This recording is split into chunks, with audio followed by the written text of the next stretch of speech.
An Erios original.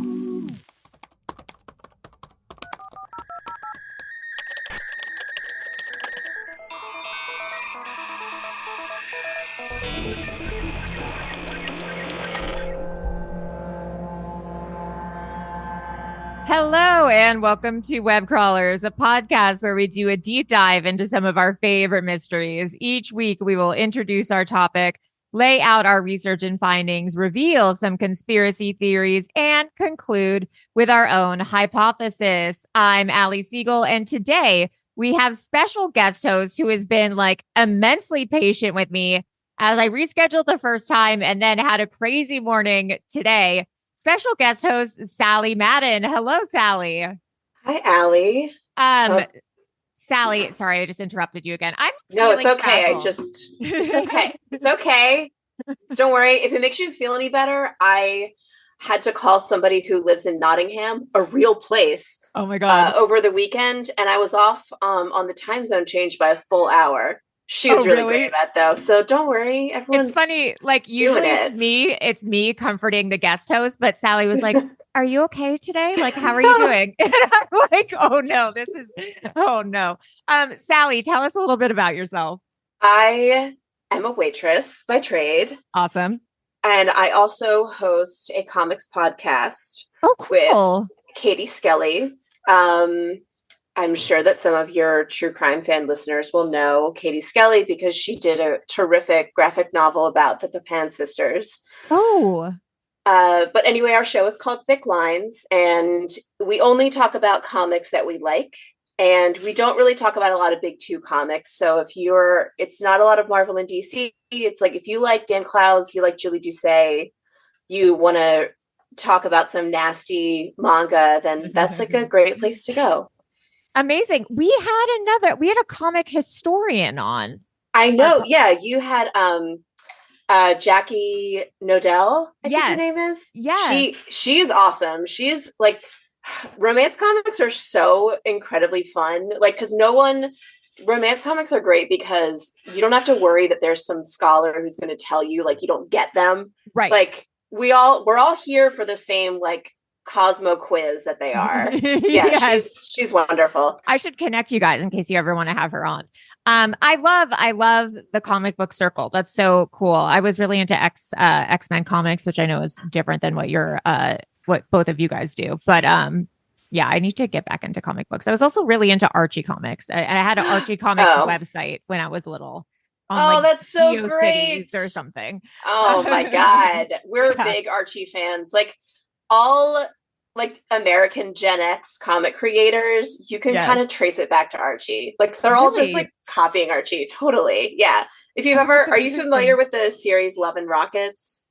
No. By the Hernandez brothers? It's great. They're LA based, but like they're great illustrators, but they also like, man, those dudes were reading a lot of Archie as kids. It is like saturated with Archie, like all the like the poses, the hairdos, like it's just very Archie, which is great because we like it. Yeah. Oh, amazing. I love that you could like track the genesis of where these people all get their inspiration. That's really cool. I know we need to get into it, and I would like to. I just have one question. Yes. Here's the thing. So recently, you ran a re-release of your episode on the all-you-can-eat crab disaster that Red Lobster had. A terrific episode that we all were so happy was brought back to our attention. Like, it's something for everyone. Though, I have to ask, like, you shared your appreciation for their biscuits. Yeah. What is your order at Red Lobster? Oh my God, that's such a good question. I actually switch it every time. Oh my God, you're wild. I know. Listen, I'm an outlaw. And I haven't been for like 7 years, maybe. I bet the menu's the same though, right? There's no way they switch that menu. There's no, maybe they add like one new thing every 3 years or like one seasonal thing. I haven't been forever. Maybe that question just inspired me to go again. It's hard to find someone who wants to go to Red Lobster with you. Oh, they have to have a sense of whimsy in order to want to go to Red Lobster. If you ever come to LA, let's go to Red Lobster. I've never been, so absolutely. Red Lobster or LA? No, both of them. Well, haven't been. Yeah, this is a reason to come. Yeah. Though my recording partner Katie does live in LA, so I don't know. I don't know if she's going to the Red Lobster though. I'll call her later. Okay, call her and ask her, and then ask her if she wants to go with me to Red Lobster. I absolutely will, because she's hungry. Yeah, because she's hungry. That's funny. She's going to listen to this and be like, I'm just like kind of hungry in a normal way. No, she's pro hungry. Our Discord is mostly Thanksgiving talk right now. So oh my God, amazing. It's all What's good. the name of your Discord in case anyone wants to join it or whatever? I don't understand how Discord works really. Like Melissa does all that stuff. I don't either. I know that you have to just I think you just send an email to us. Okay. But our Discord is called Thick Lines. Okay, great. And also I'm on the Webcrawlers Discord, just as Sally Madden. Okay, great. So then people can just ask you how to join it, and then you say I don't know how it works. Yours is easier to join than mine, so I have no idea. Good for you both. Thank you all listeners for being patient. Because listen, Melissa does everything like logistical. She like uploads everything. She edits everything. She like knows how to do all that stuff. And all I do is just show up and like do an episode. So thank you for everyone while like I try to do this stuff because I am a certified idiot. Anyways, Sally, very excited for this episode. Tell us what we will be learning about experiencing today. Okay. This episode is about Toynbee Tiles, which, as far as anyone knows, started in the city where I'm from, Philadelphia. If you have seen the documentary Resurrect Dead from 2011, I got a lot of info from there. If you have not seen it, but you are absolutely planning to, this will have spoilers, just letting you know. Okay. But also you've had 11 years. Like, what are you doing? Yeah, you're fine. Yeah. Okay. So I did research for this episode that was from the work that Steve Weinick, Colin Smith, and Justin Durr, who are like the backbone of John Foy's 2011 documentary. Oh, it's called Resurrect Dead, The Mystery of the Toynbee Tiles. Okay. Esmeralda Spalding, toynbeeidea.com, which is just like, it's a great website. The three dudes I mentioned before run it, and it's black background with like green type on it. It's very web 2.0. Oh my God. Journalist James Wiles, Wikipedia, and honestly just eavesdropping at parties gotten me tons of info.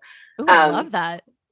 I briefly interviewed Justin Durr over email. He was traveling because a friend of mine said, oh, if you're interested in Toynbee Tiles, you should talk to this guy, Justin Durr. I didn't realize like, oh, he's the main person in the documentary. He's just like in the Philadelphia music scene though.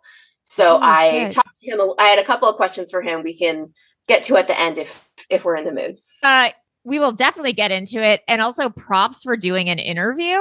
Like, like that's it. Like Melissa and I, like we once in a lifetime actually interview people. So thank you for doing that. That's amazing. We're so privileged to actually have an interview in this episode. That's incredible. Oh, you're so welcome. All right. So I sent you some images of these Toynbee tiles. Yes. Did they look familiar to you? Okay, they did. And I don't know if I've seen them in real life or if I watched this documentary once, but yes, they do look familiar to me. You probably have seen them. Well, especially you may have seen them in San Francisco. Yes. Or in New York. Not in LA as far as I know, but we'll circle back. I'll ask Katie again. But they're all over the world.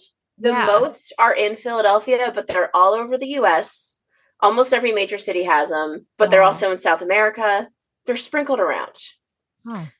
So a hallmark of a lot of street art and its creation and display, like it tends to flourish in alleyways, like abandoned construction, hard to reach places is like a great place for a lot of street art. Yeah. With like, every once in a while we'll get around and see a tag crediting the artist. Good for them. But yet there's hundreds of anonymous cut linoleum mosaic tiles in cities, like I said, all over the world. But they're often in really well-trodden areas. Like crosswalks is the number one place that I have seen them.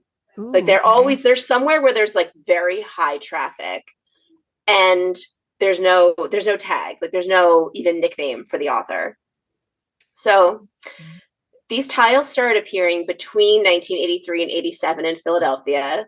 I love how even looking up things from 40 years ago, it's like, well, we didn't really document, like as if there was no written word back then. So like no one knows. Yeah. It's hieroglyphics. They have been continuously appearing as recently as this past Monday. Oh, really? Well, I'll tell you what happened. Okay.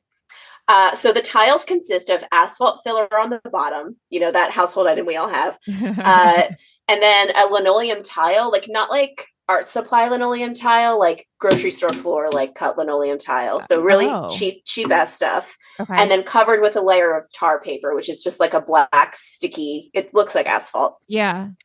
So together they make a little like sticky, tacky packet. Huh. And then once you drop the packet on the asphalt, preferably on a hot night, cars just run over it again and again. So it presses into the street. And the tar paper, though, like is a thin layer. Yeah. So eventually the tar paper gets ripped up. But by the time it comes off, the tile's in the asphalt. Like it's too late. Like it's stuck there. So it's part of the road now. That's crazy. Also, because I feel like that brings like the community into the process of the art. Like it wouldn't be there without people driving over it as well. Like they're part of the implantation of like the art. Yeah, absolutely. Like it wouldn't just sink in there. Like it needs help from the outside. Yeah. And the tiles they're like, most of the ones I've seen are like license plate size, but they can be cafeteria tray big. There was one near City Hall for a really long time that was just gigantic. Wow. Like the size, like bigger than a cafeteria tray probably. And they're usually like they're white with black type, but the type can be pink, blue, or yellow. They're usually a message. Sometimes there's a little skeleton humanoid. There's one called Stickman that I see a lot. Sometimes a peace sign, but like 99 times out of 100, they just contain a message reading, Toynbee idea, in movie 2001, resurrect dead on planet Jupiter. What does that mean? Yeah, I'm like looking at the photos right now and the kind of things they say. That's so mysterious. Let's figure out what it means. Okay, Toynbee idea.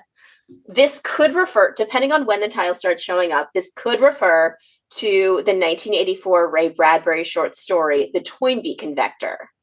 The title refers to a time machine of the same name. So there's this Toynbee Convector, and it's about a time traveler who tells a reporter he has traveled and returned from 100 years in the future and seen the utopia humanity has created in that century. Yeah. Like everything's different by then.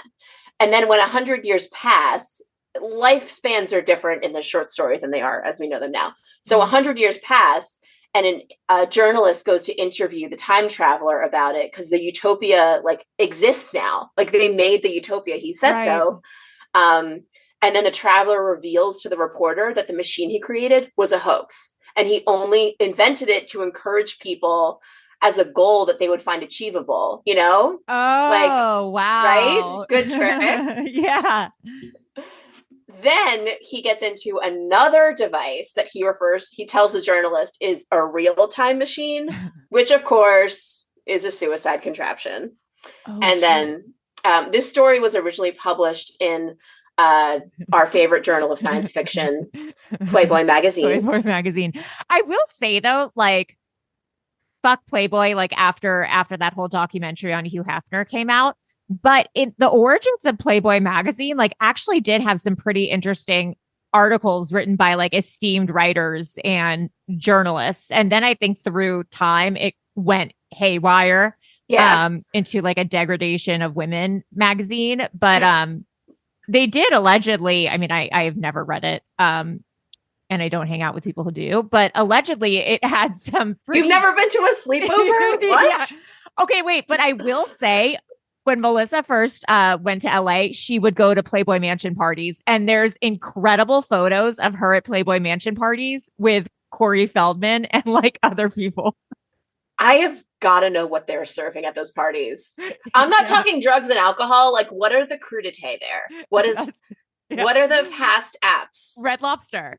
Oh, that's how you get women there. With Red Lobster Cheddar Bay biscuits. Yeah. All right. See, now I'm kind of turning around on Playboy if that's the angle they go for. Okay, continue. Yeah. There will also Playboy magazine, like every iconic cartoonist that worked for Mad Magazine also did stuff for Playboy. Really? Because Hugh Hefner wanted to be a cartoonist. And I remember this. Right? But it turns out that that doesn't make as much money as publishing a sexist magazine. Of course. You know, the journey we all must travel. Wasn't he super influenced by Archie comics as well? Didn't he kind of do like romance, or I don't know if it was Archie comics, but didn't he draw like romance comics as well? Isn't that kind of what he was drawing? I don't know, but I must find out this information as soon as we're done talking, because that would be wonderful. Like he was still he was so into comics. Yeah. And it was a weird time. Like the mid-century comic scene was like a very weird, creepy time because it was right. Like he started getting into it right after the Comics Code came into play. And the Comics Code was just like a list of rules saying, basically, you can't do anything fun in comics anymore. Like you can't have too much sexual content. You can't have blood. You can't have witches. You weren't allowed to use the word weird. So he probably saw that and was like, well, I can't do this. Like there's no more cleavage in comics. So I got to do something else. Oh, how interesting. I just did a quick Google and I can't find the answer to that, but, all right. We'll put a pin in that. We'll figure it out. Put a pin. Yeah. Continue. Okay, so, all right, the timeline of the creation of the tiles and the publication of the Ray Bradbury story are like a little cramped. The title probably actually refers to your favorite British philosopher and historian, Arnold J. Toynbee. Love him. I know you're a huge fan. Like, I'm kind of embarrassed that I'm telling you about him. I already know all this information, but continue. Okay, thank you for bearing with me. I really appreciate it. Yeah. So he's the author of such works. Allie, you can just check out for this. Yeah, I'm going to zone out. Yeah, I mean, it's on. I'm actually just going to read them off your bookshelf behind you. Yeah. So Genesis of Civilization, Disintegrations of Civilization, and of course, Contacts Between Civilizations in Space. Have that one memorized. I think you're thanked in the intro of the edition I have. Oh, yeah. Yes. So the backbone of the Bradbury story, which I think we can all agree would make an amazing Twilight Zone episode, is probably a reference to contacts between civilizations in space. That's probably more along the lines of where the Toynbee idea comes from in Toynbee Tiles. Ooh. Okay, so that's the first line. Then in movie 2001, the 1968 Kubrick film closes with this scene that could be interpreted as a resurrection rebirth sequence when Dave sees himself dying and we watch an embryo in space. Yeah. I saw the tiles like around town for a good 35 years before I watched that movie. So like how open-ended do you think that scene is? I'm about to ruin your life. I've never seen 2001: That's okay. Space Odyssey. Allie, I didn't see it until last year. It's fine. Okay. It's really good. I mean, if you can, like, I was waiting for it to come on the big screen because every once in a while, some quirky theater will do that. Exactly. It's cool. Yes. Yeah. Okay, I'll watch it today, though. All right, watch it today, and then report back. I'll insert in like a blurb in this part where it's like you know when they like insert in things into movies and you can tell that it's like way after the fact. Yeah. And I'll be like, I love this movie, and here's what I think. Well, it's great, but like, okay, that movie, the final scene of the movie is really kooky. Okay. A word that I'm sure anyone listening loves that I'm using to describe this very high art film. It's just a lot of question marks are going on at the end of the movie, let's say. And I love the idea of someone saying, no, definitively, I understand. I alone get what's going on in this sequence. You'll tell me later. Okay. So, I mean, is it still reincarnation? I'm into that stuff. Yeah, exactly. Is it still reincarnation if you're the same exact like human that you were before? I would say no. I would think that that's something else?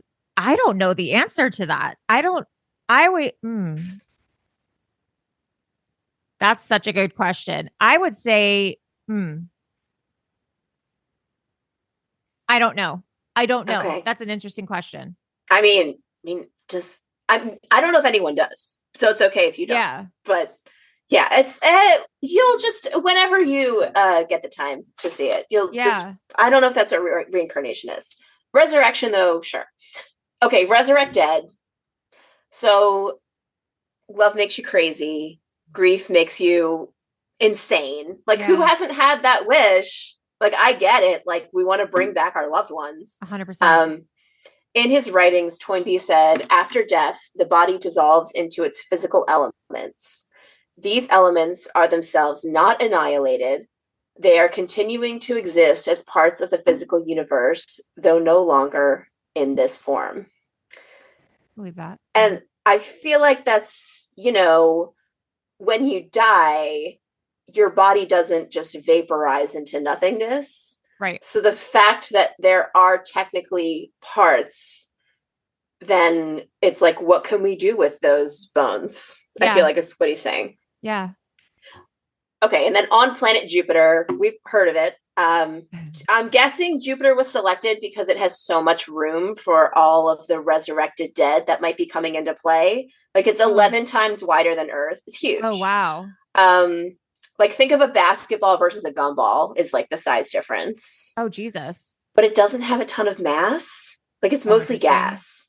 I'm not a scientist. Like my writing has never appeared in Playboy. I don't know, but I feel like it would be hard for resurrected humans to survive on Jupiter. But like, you know what? We'll get the technology. Who knows? Yeah, exactly. Like we'll do it.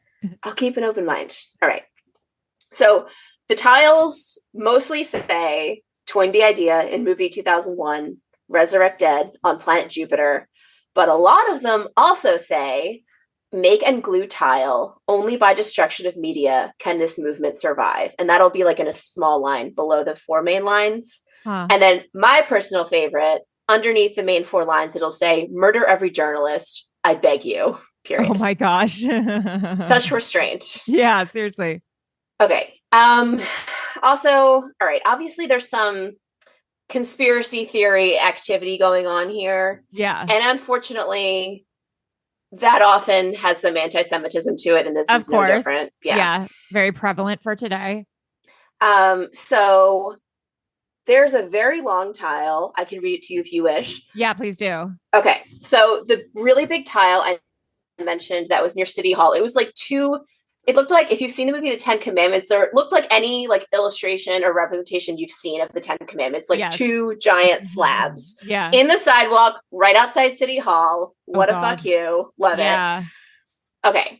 But also, here's something important about the tiles. So as you mentioned, the tiles need outside society in order to be part of the, structure. Yeah. But because you're depending on a source that like doesn't know it's there to embed it into the road, sometimes it gets kind of like squished. Yeah, like sometimes like there's a word missing because like whatever is the very first or very last sometimes just gets kind of like muddled, lost. Yeah. Or it gets like warped because they didn't realize like if the tile's somewhere where a lot of like heavy trucks are turning, it ends up being like a little curvy tile. That makes sense. Yeah. So these were mostly legible, but there's some parts that we're going to have to just figure it out. Okay.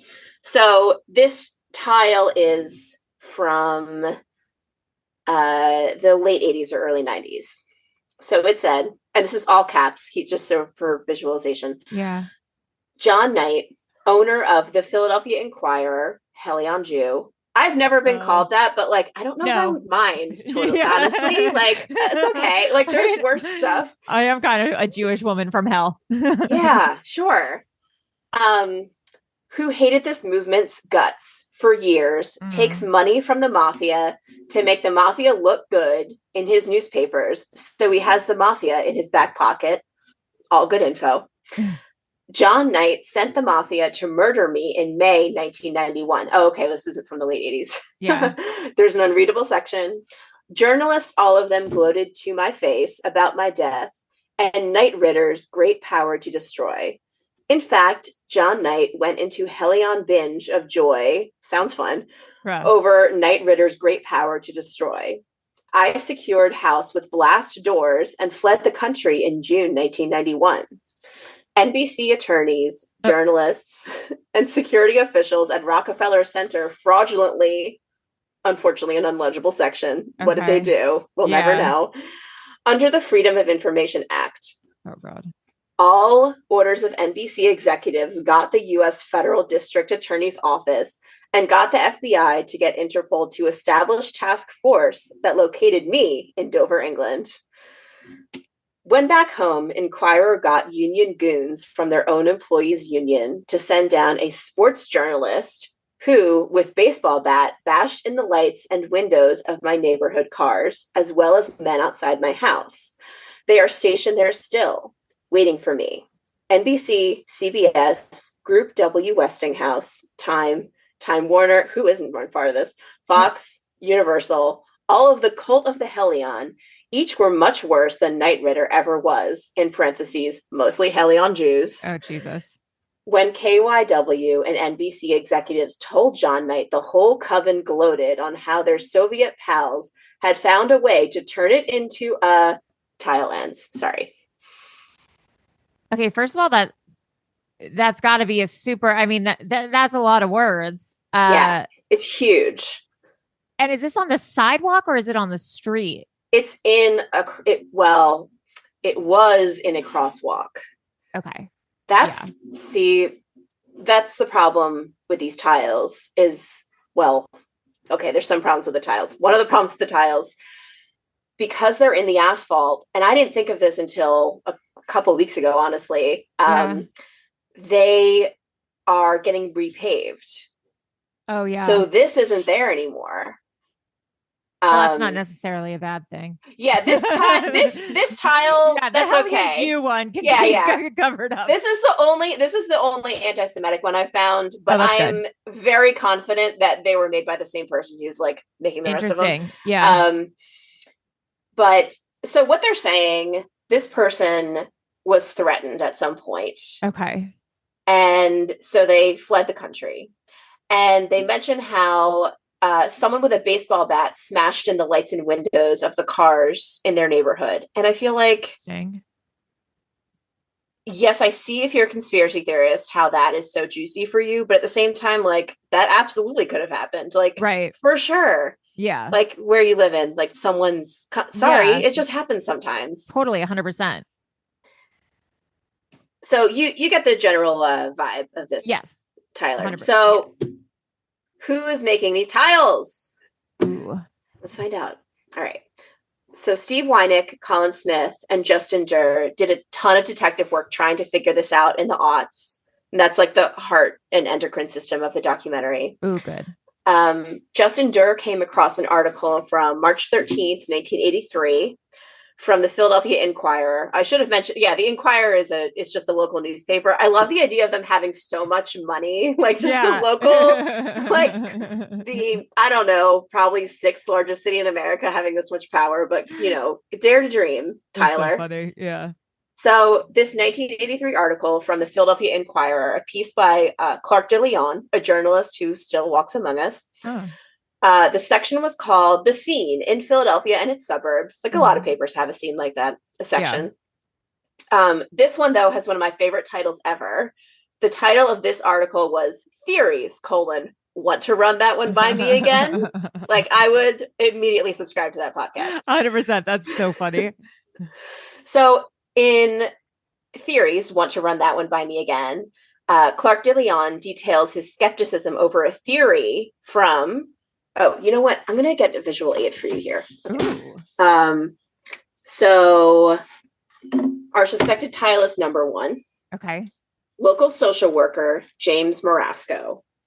Also, sorry, if you're a Patreon subscriber, you're so lucky to see these props right now. I'm not even sure what I'm looking at, but I like it. This is some listener of my show sent me this. Oh my candle. God, it's amazing. It's scented. And I asked him, this is for gastro from Dinner Plates, in case you want to know. I asked him, it's scented like something. And I asked him what it was. And he wrote back, oh, I used Halloween mix. What? What is that? What is that? Thank you for nothing. Yeah. What is this horoscope computer box? Oh, it has a horoscope computer inside it. It looks like this. What is a horoscope computer? It, well, we can play with it later if you want.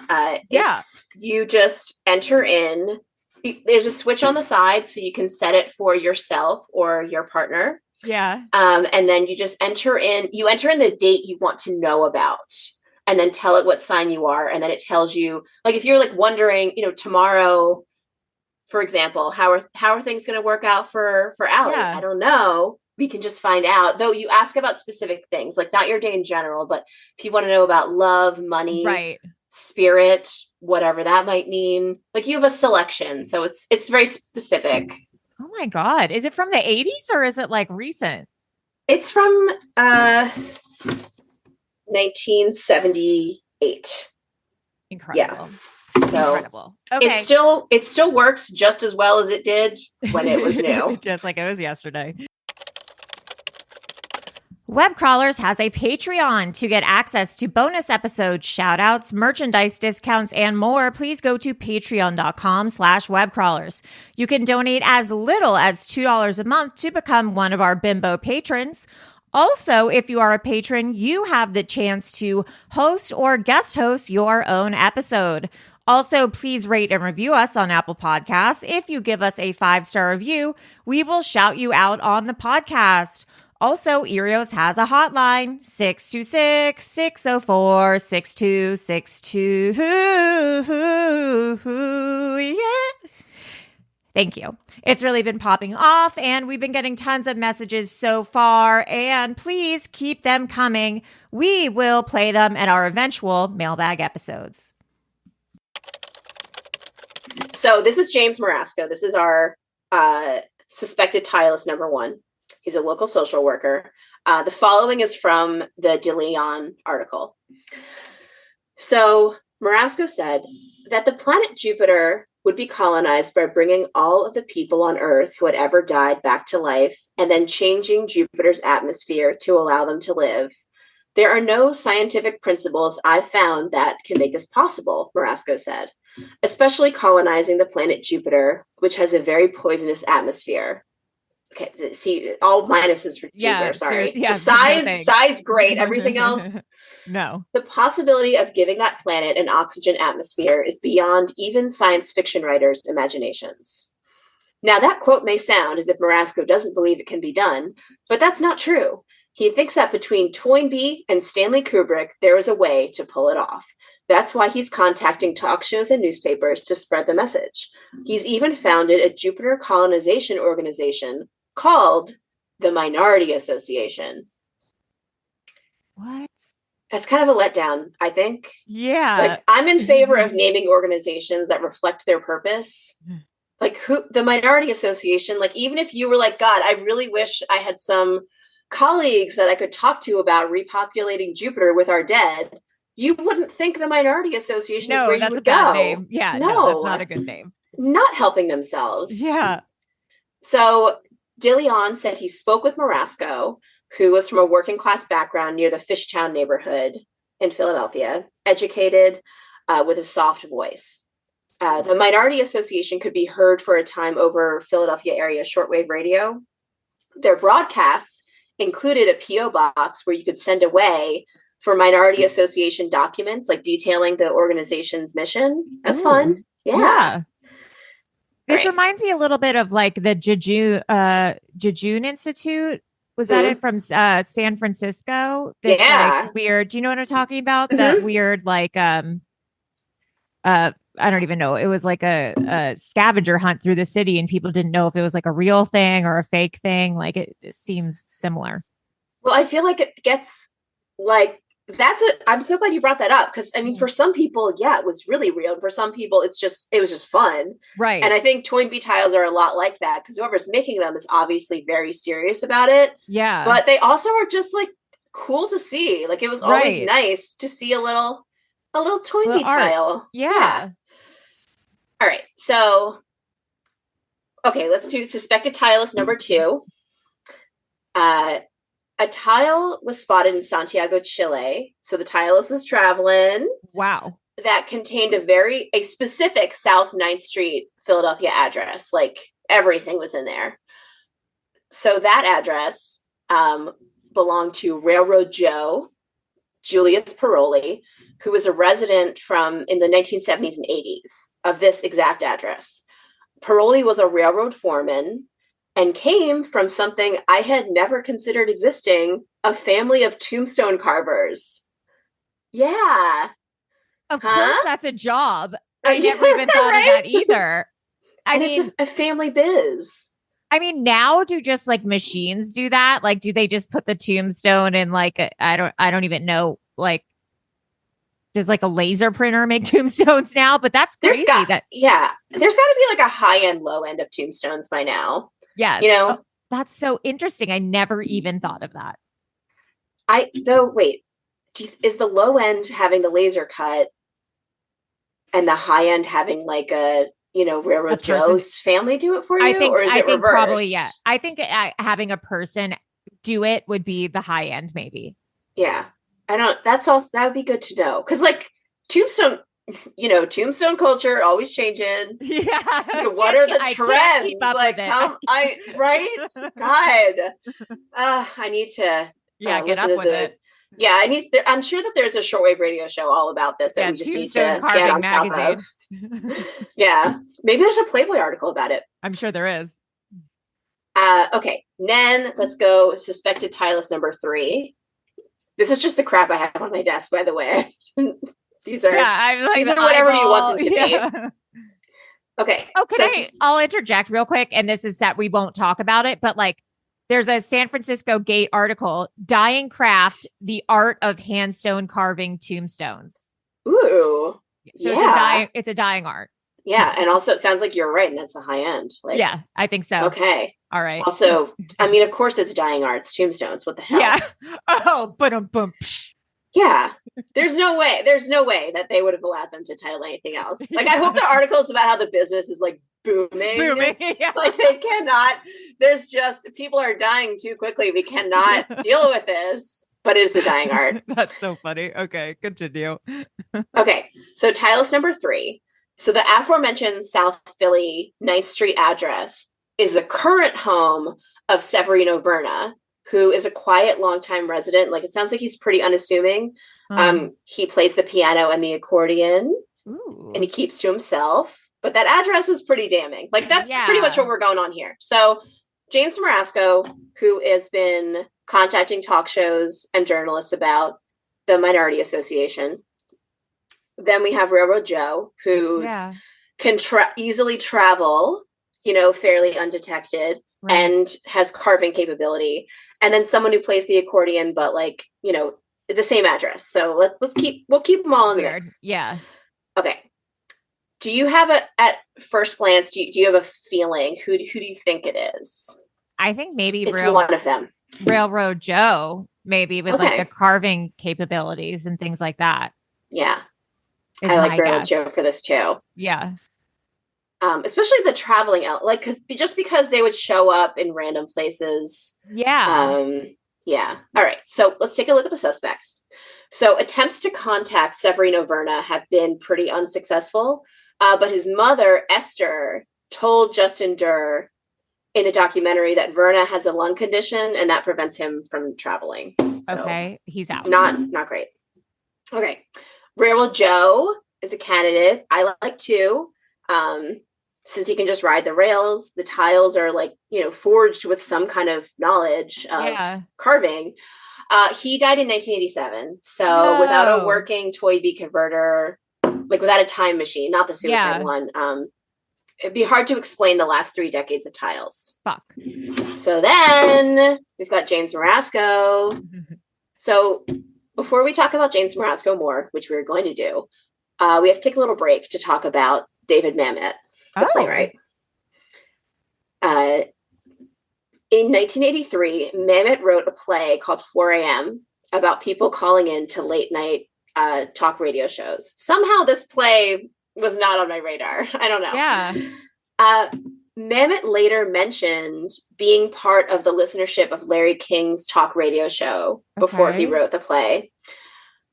Mamet, so documents from James Marasco's Minority Association mention Arnold Toynbee's conception of the colonization of outer space as depicted in the movie 2001: A Space Odyssey. So we have access, like someone kept the Minority Association documents who just like listened to the radio show and called in. So they didn't know anything about the members of it. They just had the documents. So we know they definitely talk about 2001: A Space Odyssey and James Toynbee in it.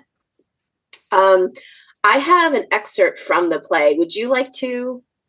Yes. Would you like to? Do you want to be the interviewer or the caller? I want to be the interviewer. Okay. All right. Okay. So an announcer seated at a radio console desk. That's you. He wears earphones and speaks into a microphone. We hear the voice of a caller over a loudspeaker. Hello, you're on the air. Hello, Greg. How are you? I'm fine. Good. Greg, it's a pleasure to talk to you. I had the pleasure of talking to you 3.5 years ago, and I've been a continual listener of yours since you started out with 22 stations, and I admire you very much. Thank you. Thank you, Greg. What's your problem? Greg, we need your help to publicize our plan. We've been trying to get our organization together to raise money to be able to hire a public relations firm like Wells and Jacoby to publicize our organization. Where are we going to get the money? I don't know. To publicize your... In the movie 2001, based on the writings of Arnold Toynbee, they speak of the plan. Excuse me, but the movie 2001 was based on the writings... All human life is made of molecules. Based on the writings of Arthur C. Clarke. Greg, in the writings of Arnold Toynbee, he discusses a plan whereby all human life could easily be reconstituted on the planet Jupiter. Uh-huh. Greg? Yes? I'm listening. Greg? Yes. As we're made of molecules, Greg, and the atoms of all human life that have ever lived are still on all of us. Okay, I got it. They exist. They've just been rearranged. Yes. So? We'd like to publicize our organization, Greg. We're very young. We've just been in existence over a year, and we want to publicize our theory. And Greg, we don't know how. How do you publicize your plan to bring dead people back to life on Jupiter? Yes. Why? Why would you want to do this? Hello? Yes? Why would you want to do this? You see what I'm saying to you? What is the aim of your group? Greg. What are your plans? What? Greg, I told you. You said you want to bring dead people back to life. Yes. On the planet Jupiter.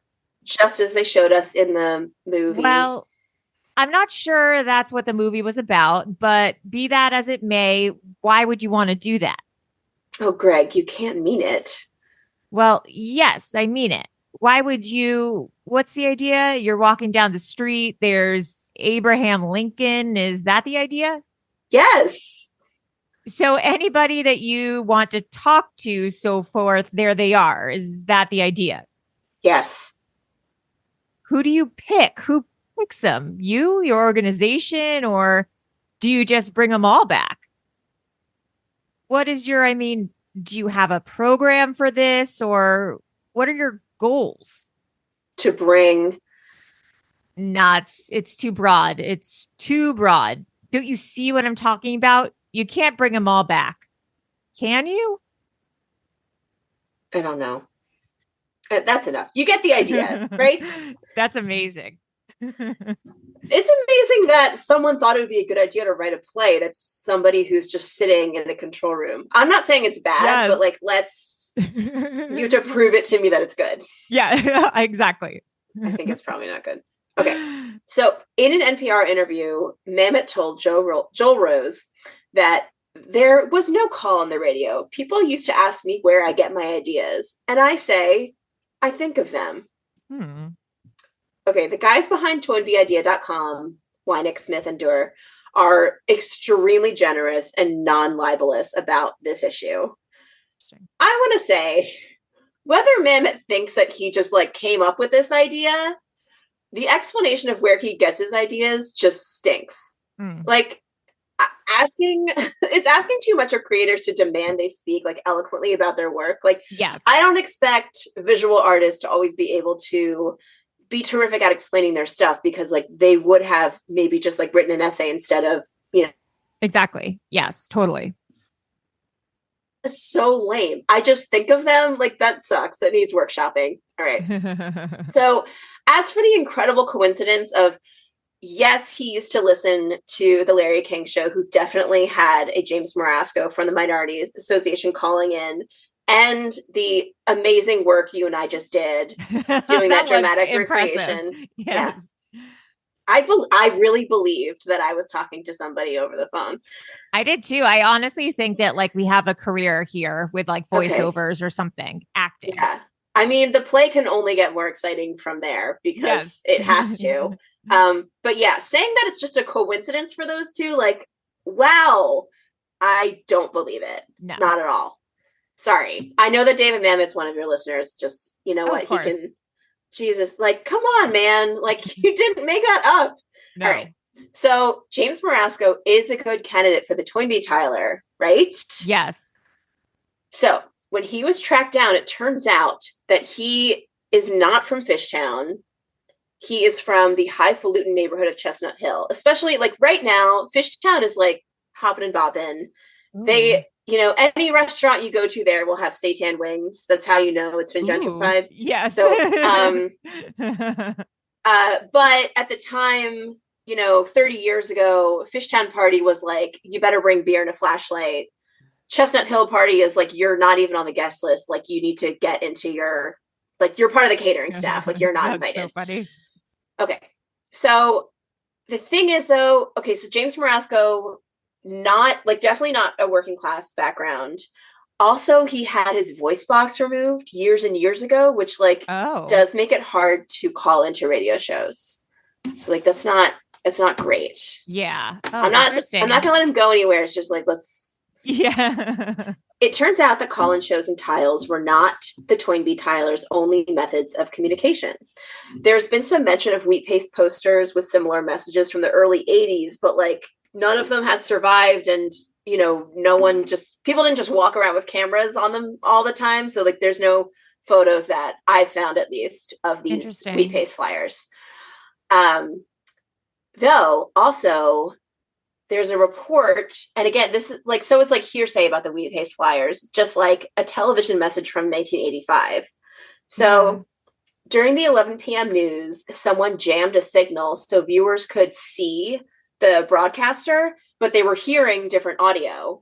Ooh. So the audio they were hearing had a brief message that was a lot like what is printed on the tiles. Oh my God. But there's no record for this. Like, no one was recording the news that night. Right. Yeah. So it's just like people like remembering, like, yeah, I was a kid. Like when I was a kid, like I was just watching TV. Something and like weird this happened. Weird message. Yeah. Yeah. So then we have shortwave radio. Apparently in the late 80s and early 90s, there was the shortwave radio broadcast from the Philadelphia area where you could get Minority Association documents. Huh. So the dudes from the documentary headed to a shortwave radio convention. I'm sure also someplace that, I don't know, it seems halfway. I'm very interested in the shortwave radio convention, but also like someone's talking about Hellion Jews at the shortwave radio convention. 100%. Yes, yeah. Like someone is selling t-shirts that say Hellion Jew. Yeah, I don't know if also. they'd want me there. Yeah. So they go to the shortwave radio convention to see if anyone remembers anything about the supposed Tyler's radio show. Huh. And one of the attendees mentioned that a guy with a show that sounds like the Minority Association show once asked him if they could share a PO box so he could send out documents. And that guy was named Severino Verna. So Eyeball. Okay, you know what's funny is my first instinct was I think it's the person maybe who I least suspect it is, and that was Severino. That's how they get you. Yes. They know that. I'm not sure if he does, but like most of the time I think they do. Yeah. Okay, so this listener back in the day also still had some of these Minority Association documents. Like, it's crazy to me that they even exist still. Yeah. Okay. Though the shortwave broadcaster, like, if you listen to the show, was named James Jimmy Marasco. So, like, what are we doing here? Okay. What? Still lying down because no voice box, but like, yeah. All right. So here's the thing. Marasco passed away several years ago, and his widow insists that he was not the Toynbee Tiler, though, like, she would say that, right? Yeah. The other thing, according to the information from the Minority Association documents that still exist, Marasco, the author, happens to have the same P.O. box, phone number, and some say handwriting as Severino Verna. What? Are they in cahoots? Here's the thing. Remember, so the tiles are commonly found in like crosswalks and like exposed like centers of traffic. Yeah. So it turns out, according to Verna's neighbors, who's like, if you watch this documentary, it's such a great South Philly cast of characters, great fashion, like amazing accents, terrific. So Verna's car had no passenger seat, which, like, you know, times are tough. I get it. Yeah. But it also had no passenger side floorboard. There's just a big hole in the car. So that means if one had something they wanted to deposit, like a tile packet, they could just stop at the intersection, drop it, and then discreetly peel away. Oh my God. No one's the wiser. Another thing I should mention, Verna has a shortwave radio antenna attached to his car, and his neighbors complained that when he'd drive by, it would jam the signal on the TV. You see where I'm going with this? Verna? Yeah. Oh my God. Yeah. So attempts to contact Verna have as yet yielded no response, unless you count the numerous tiles that continue to appear throughout the country. And I feel like Verna would count those tiles as communicating, you know? Yeah, 100%. Yes. In his own way. That's how he's communicating. Yeah. And he still lives at that address. What? Here's the thing. So something else important, around that block, there used to be lots of little Toynbee scraps, like just like random letters and stuff, as if someone was making test tiles. Interesting. And I feel like I was thinking like, God, I saw so many more of these when I was a kid. I mean, like, yes, for one thing, they exist. More of them just existed when I was a kid because of street repaving. Right. But also, like, you're a kid, you're lower to the ground. Like, I just feel like it's. Yeah, you notice them more. So I wanted to see if any of the little scraplets still exist. So I took my kids downtown to Verna's block. Oh my God, that's to so respectfully go down to Verna's block, because like they're little, like they can get down, you know, on the ground. Like, this isn't Elia. Like, I'm not kneeling down to look, you know? Incredible. So we look and like you can go online to find like maps that people are constantly updating of where the tiles are. I was accidentally using a dead map and I didn't realize it for about 3 hours. But we found one, just a black, it was a letter T or an L, I couldn't tell. And it was a black tile on asphalt. Like, it was like the most boring possible tile. I was like, I made them walk around for 3 hours. Oh my God. We hardly found anything. They were Family like, why are we doing? Yeah. Then I went back to my neighborhood, and of course, there was a new Toynbee tile. There's a new tile. New one. Yes. Because, okay, not all of the tiles are Toynbee. Okay. There's other people making them. Like, I sent you one that looks like kind of a skeleton man. Yeah. Stickman is some tiler, though some people know who that is, and some people I don't. And I would like to continue to not know. Yeah. And like, I sent you one that's a little crab with a googly eye. Like, people just make crazy ones. Oh, and also, so people make like cutesy ones. Like near me, there's a little stick man and a peace sign. Like those are obviously not Toynbee tiles, Right. but like I love to see it because they're so Totally. like anyone could make them. Like, it's really cheap to make these things. Yeah. Also, House of Hades, who I can't figure out if they're anonymous or not. It seems like it's many people might be constituting House of Hades. House of Hades make very, very similar Toynbee tiles. Like they're still behind the resurrect idea, but I don't know how they're making their tiles because they don't last for some reason. Like they seem to like fall apart. They look, it's just another tile maker. Oh, okay, got it. But they definitely have had some in LA, but like they only last for a couple years, it seems like, before they kind of chip off. So they can be hard to find. Like there's more in New York, but okay. Anyway, I'm very pro people making these tiles. Yeah, I think they're cool. Actually, I can tell you. So Justin Durr, I was wondering like if he was a Toynbee purist or if he was like excited to see these other tiles. So I asked him, as repaving continues, it can be crushing to return to the spot where a tile once lay, but maybe this is just the life cycle of the tile. Like maybe I could be more groovy about it. Yeah. How do you feel about the tiles we lose and the lack of permanence for all tiles? So Justin said, one of the brilliant things about asphalt mosaic as an art form is its permanence relative to wheat pasted flyers or spray paint, marker graffiti, but it's still ephemeral. I've seen tiles that lasted just a few days and others that survived over a decade. Wow. I accept that as the nature of the art form. Though, of course, it's nice to have photos. Like, there's so many, like, people know they got to take a picture of these things because they're going to go away. They go away, yeah. For some, like, there's lots of old, like, Flickr accounts is, like, a very rich vein for these photos. Oh, wow. For some of the 90s, tiles, the drugstore disposable camera photos I took were the only photographic evidence I know of. I'm certain there were earlier tiles, but there's just no photographs that exist of them. Or if they do, they're like in a shoebox, somewhere. The saddest thing is how there's no efforts to preserve them for museums, etc., the way Banksy pieces are, who, by the way, also is a criminal. Just let's keep that in mind. Yeah. There have been rumors over the years the city was going to preserve some that were in the path of street repaving or construction, but time and again, I see them destroyed without a second thought. A sad comment on how little care is given to cultural artifacts in our society. Interesting. Okay.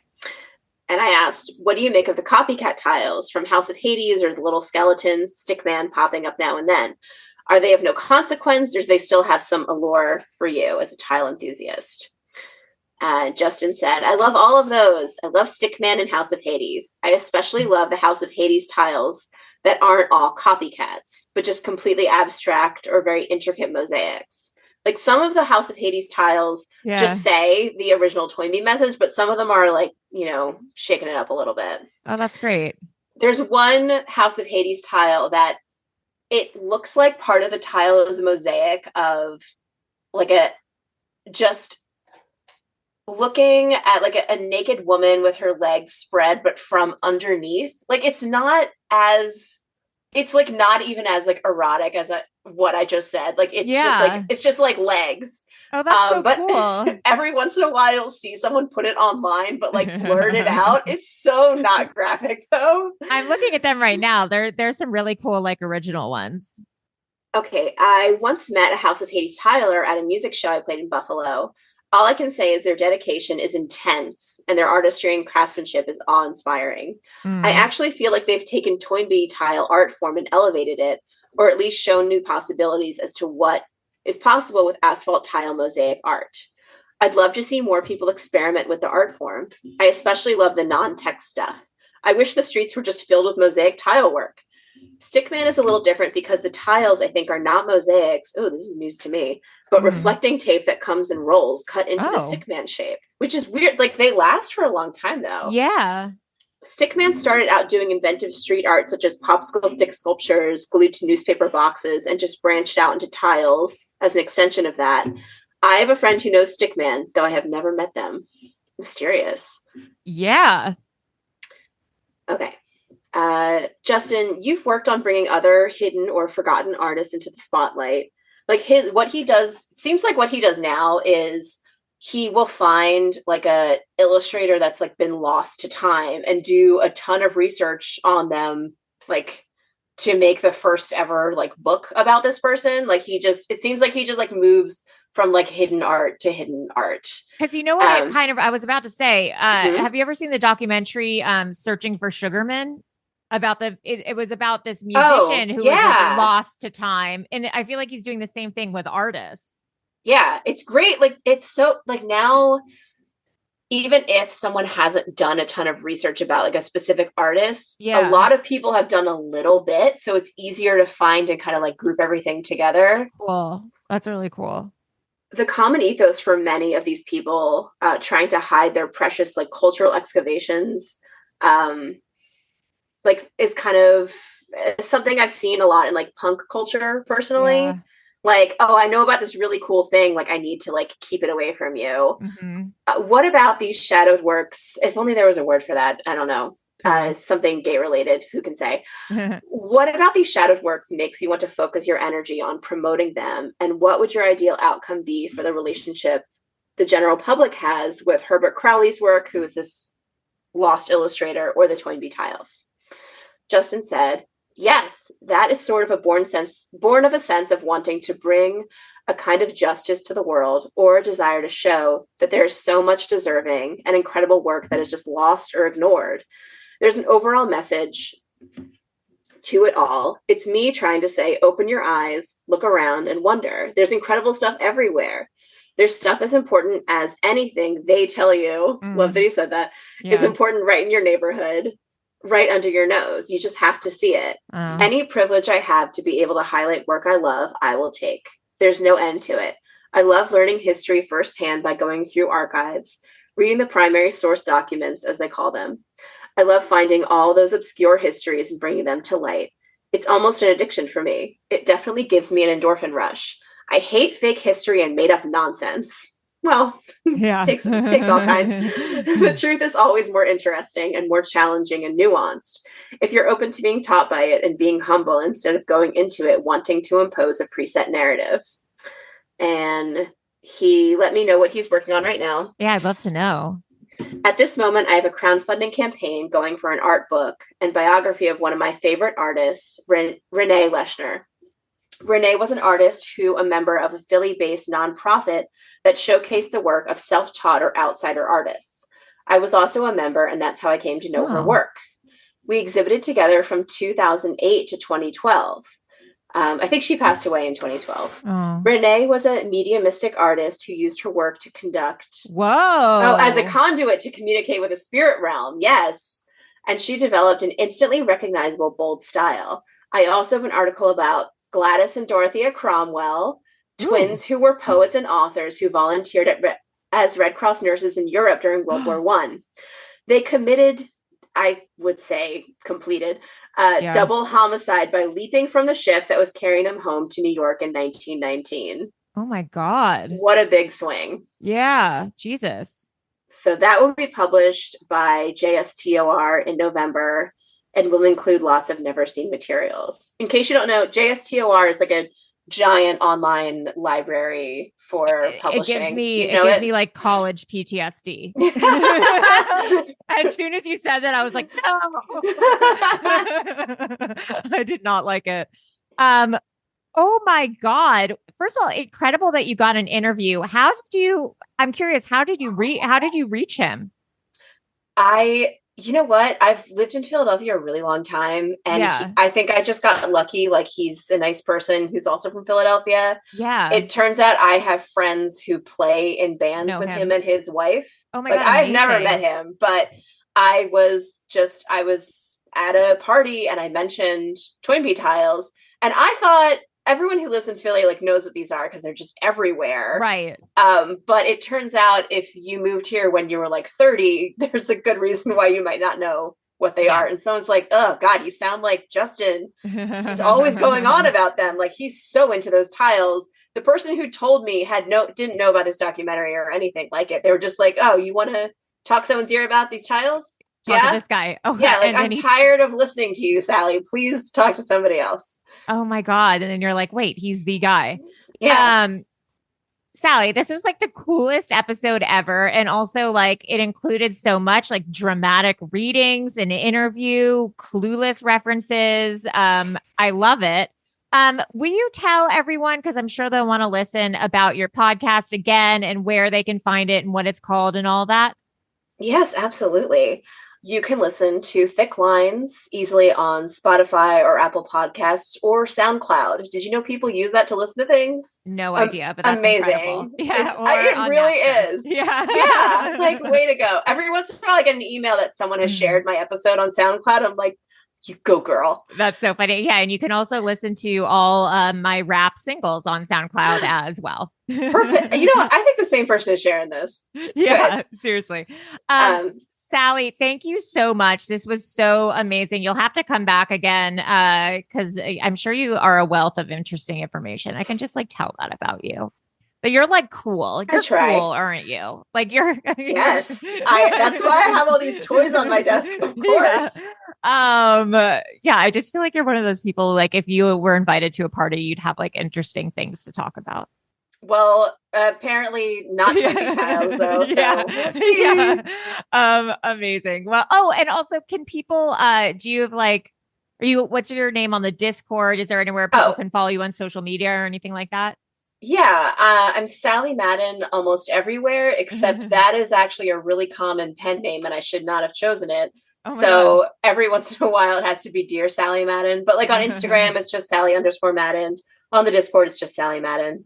It's just Sally Madden. And just look for Thick Lines is the name of the show, or Thick Lines Pod if you're searching for it.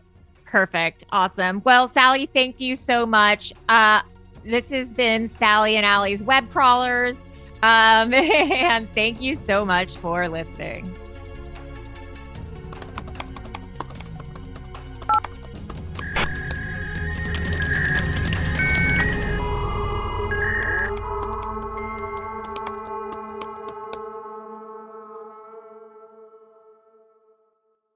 An Erios original.